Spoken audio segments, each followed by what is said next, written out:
At 97, Clint Eastwood doesn't have anything left to prove. He built a legacy out of silence, steel, and discipline, a career that reshaped the Western, redefined the action hero, and elevated the American drama. But behind all the films, the Oscar statues, and the decades of success, Eastwood carried something the public rarely saw: a strict code. He didn't tolerate ego. He didn't entertain disrespect.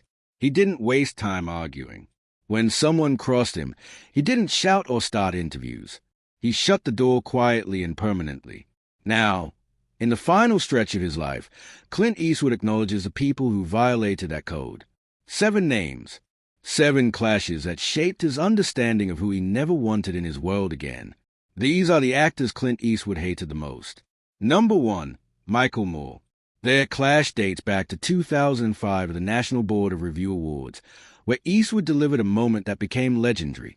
While accepting an award, Clint made a pointed remark aimed directly at Moore, referencing the filmmaker's habit of ambushing political figures with cameras.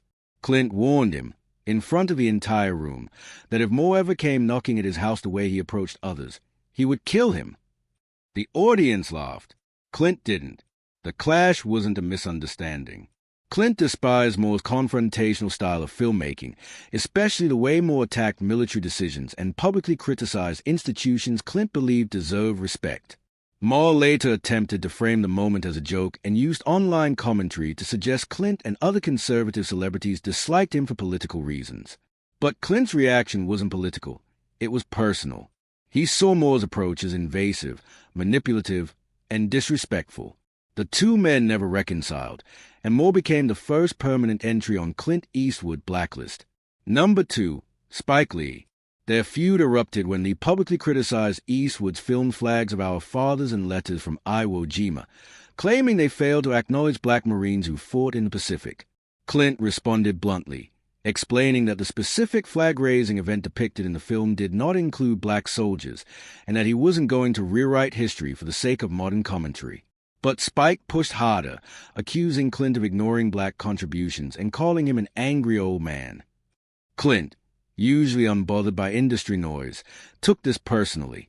The accusation struck at his integrity as a director known for historical accuracy. In a rare move, he fired back publicly, saying Spike should shut his face. Spielberg intervened quietly to cool the exchange, and Spike later claimed the feud was squashed, but the damage was irreversible. Clint never forgot the attack on his character. He saw Spike as someone who used outrage for attention, and he kept him permanently off his collaborators' list. Number 3, Leonardo DiCaprio. Clint cast DiCaprio in J. Edgar, expecting professionalism and emotional discipline. What he discovered was a direct mismatch in filmmaking styles. Clint shoots fast. His philosophy is simple: do 1 or 2 takes, keep the energy alive, trust the actor's instincts, and move on. DiCaprio, known for method preparation and multiple takes, struggled with Clint's speed. On set, DiCaprio frequently sought 1 more take, 1 more adjustment, or 1 more moment to explore emotional detail. Clint repeatedly shut these requests down. In one instance, DiCaprio believed they were still rehearsing, only for Clint to reveal he had already recorded the take and was moving forward. Judi Dench and Armie Hammer both confirmed that Clint's one-take approach clashed with DiCaprio's technique. There were no fights, no shouting, no dramatic disagreements. The tension lived in silence. After the film wrapped, Clint showed no interest in working with DiCaprio again. And Clint's pattern is clear. When he respects an actor, he brings him back. The fact he never called DiCaprio again told the whole story. Number 4, Seth Rogen. The conflict began with a single comment that Clint found deeply offensive.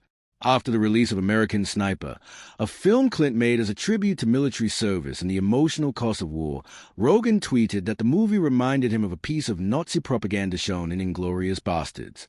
The reaction was immediate. Audiences interpreted the comment as comparing Clint's film, and by extension, the soldiers depicted, to Nazi messaging. Rogen later attempted to clarify, saying he didn't mean it politically and admired veterans, but the damage was done.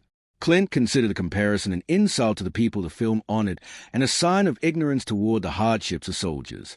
He never responded publicly, but insiders noted that Clint was quietly furious. For him, Rogen's comment wasn't a critique, it was a line crossed.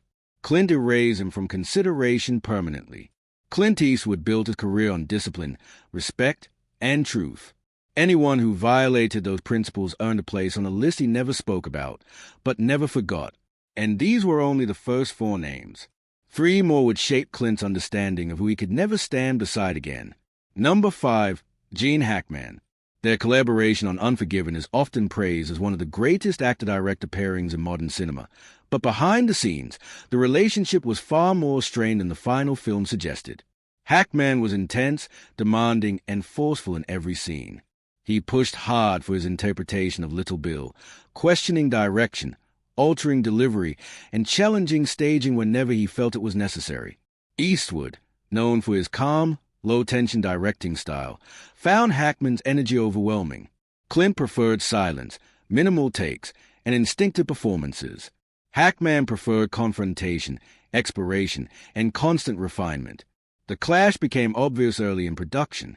Crew members recalled moments when the two disagreed sharply but kept the tension contained. Hackman wanted deeper dives into scenes. Clint wanted to move forward after 1 or 2 takes.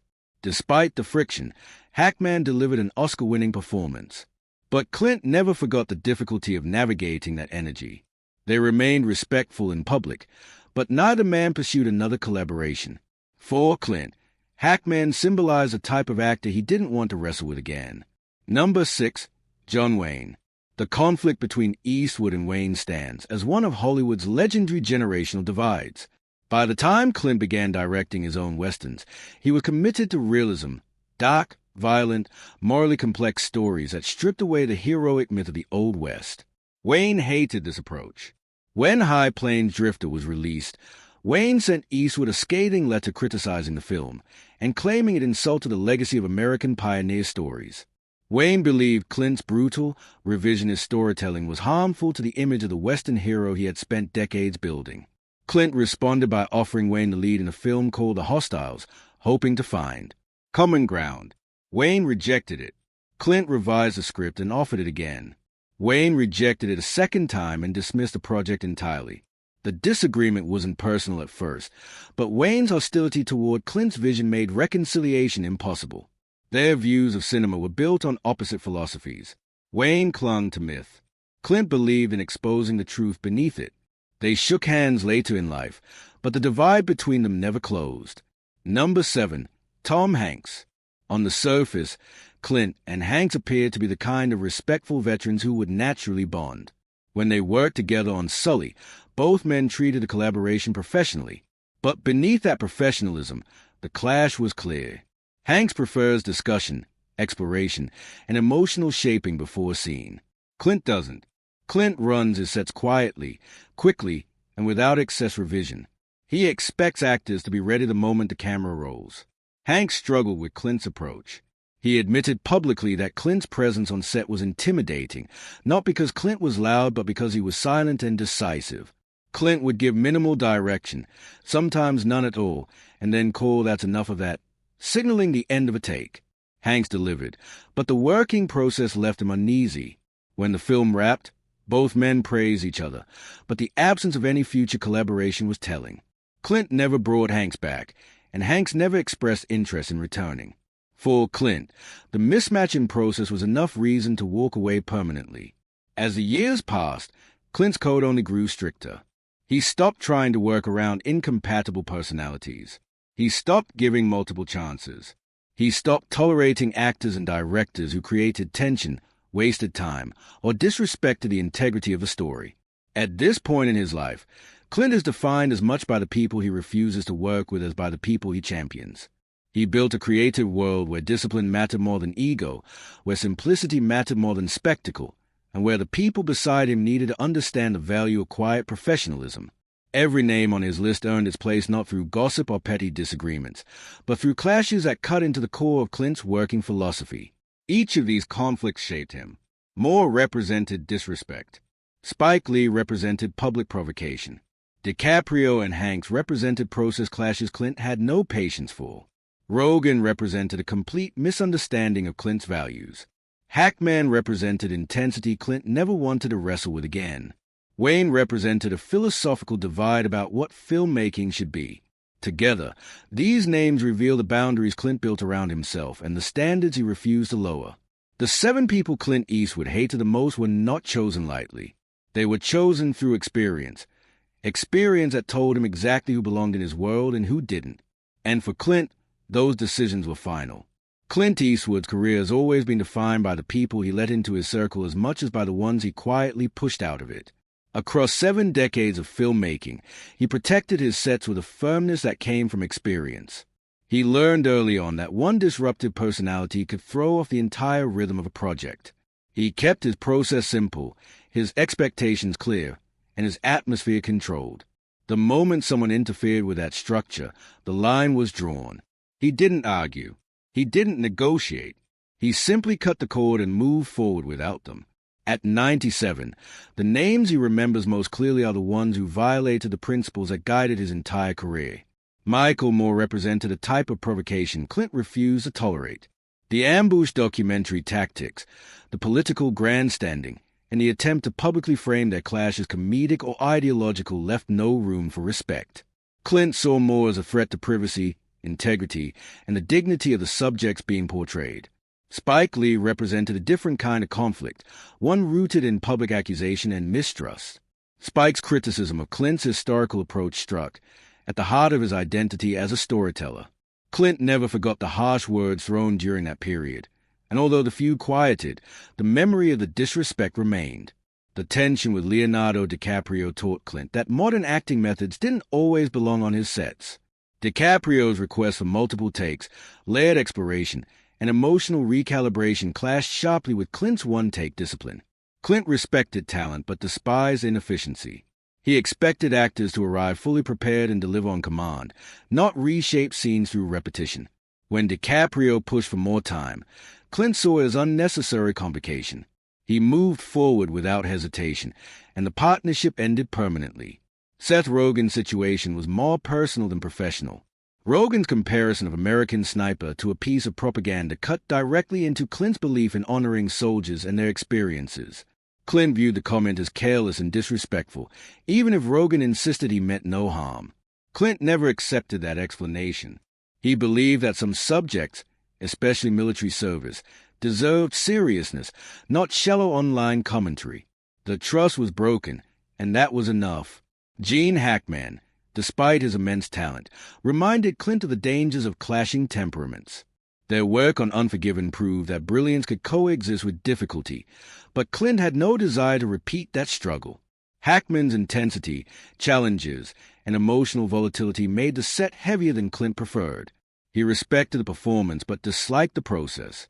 He never invited Hackman back, choosing peace over tension.